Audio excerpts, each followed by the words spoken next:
Ngopi dulu bro.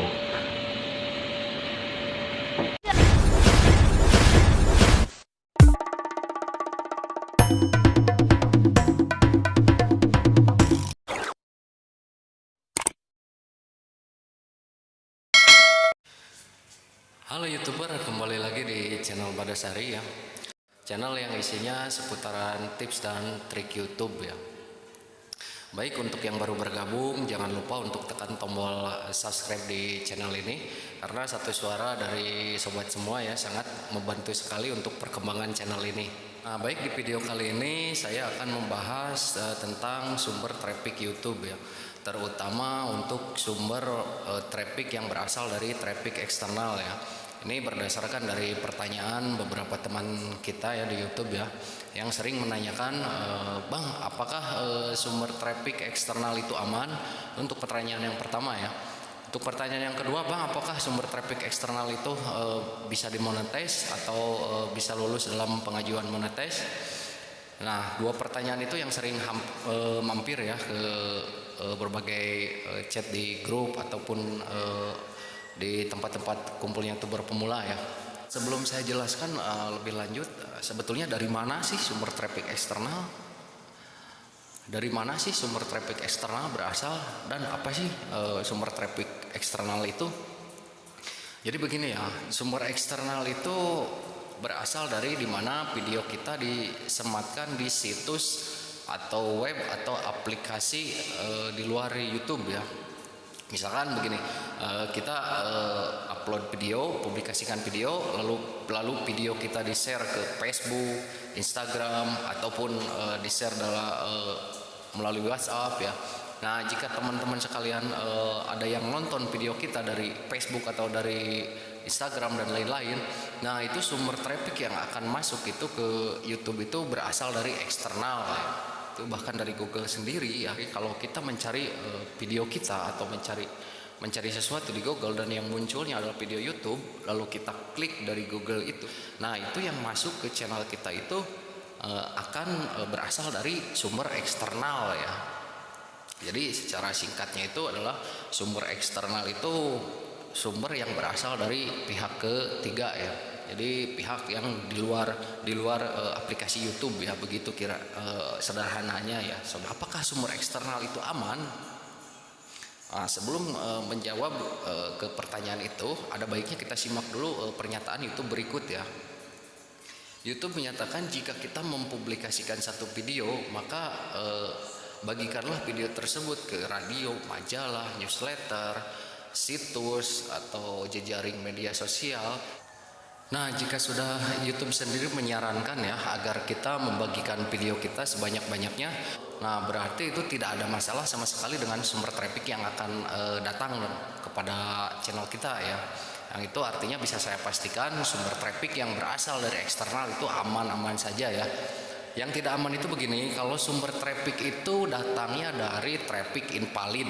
Nah, traffic invalid itu sudah dipastikan tidak aman ya. Apa yang dimaksud sumber traffic invalid? Jadi sumber traffic invalid itu kadang-kadang kita tonton video kita sendiri, atau terkadang kita melakukan view for view dengan orang lain ya.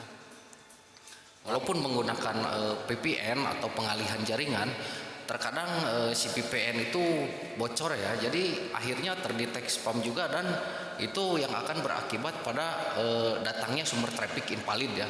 Nah, jadi itu yang perlu diperhatikan ya, bedanya sumber traffic eksternal sama sumber traffic invalid ya. Jadi untuk sumber traffic eksternal rasanya aman-aman saja ya. Dan selama ini pun saya tidak ada masalah ya dengan datangnya sumber traffic yang dari eksternal itu.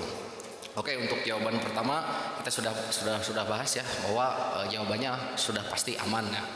Nah, untuk pertanyaan yang kedua, Bang, apakah sumber traffic eksternal jika di channel kita paling atas datangnya sumber traffic dari eksternal, apakah bisa dimonetize? Mungkin pertanyaan ini datangnya ya dari kalian yang telah nonton beberapa tutorial ya dari channel-channel lain ya. Bahkan saya sendiri pernah menonton ya di salah satu channel besar yang mengatakan bahwa sumber traffic eksternal itu jika berada paling atas itu pengajuan monetisnya akan sulit, bahkan akan ditolak ya. Itu seperti itu, saya pernah menonton seperti itu. Namun saya bantah di sini ya dengan fakta yang saya punya ya, seperti data di channel saya ini, bahwa channel saya ini hampir 70%-nya sumbernya berasal dari eksternal ya.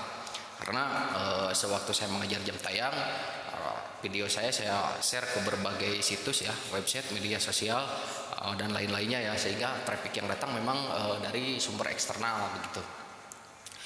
Tetapi kita lihat di sini ya, ini awal saya mengajukan pengajuan monetize itu pada jam 23 malam ya.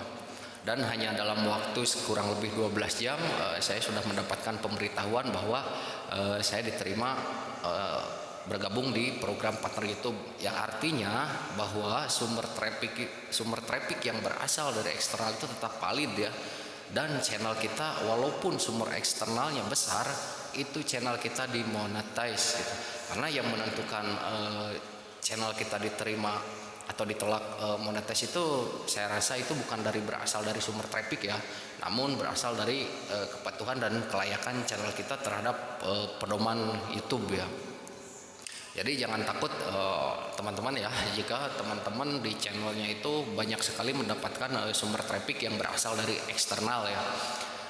Dan saya pastikan bahwa satu, sumber eksternal itu aman, kedua sumber eksternal itu bisa dimonetize ya, dan channel kita walaupun sumber eksternal paling tinggi tidak menjamin bahwa channel kita akan ditolak ya. Dan saya bantah tutorial itu ya yang menyatakan bahwa sumber eksternal paling atas itu pastinya pengajuan monetisasinya akan ditolak ya. Nah, mungkin sobat semua ya sampai di sini sudah paham ya dari pertanyaan-pertanyaan sobat tadi ya. Mungkin sobat semuanya sudah mengerti ya, dan mudah-mudahan dapat dipahami ya. Jadi jangan takut jika di channel kalian itu banyak mendapatkan sumber traffic yang berasal dari traffic eksternal ya. Nah, itulah sedikit penjelasan dari saya ya tentang sumber traffic yang berasal dari eksternal, yang mudah-mudahan dapat dipahami. Terima kasih telah simak video ini sampai habis. Jangan lupa untuk like, komen, dan bagikan video ini sebanyak-banyaknya ya jika dirasa video ini bermanfaat. Tidak lupa juga untuk yang baru bergabung, silahkan untuk tekan tombol like, silahkan untuk tekan tombol subscribe di channel ini. Jangan lupa nyalakan lonceng notifikasinya agar tidak ketinggalan video-video terbaru dari channel ini. Salam YouTuber.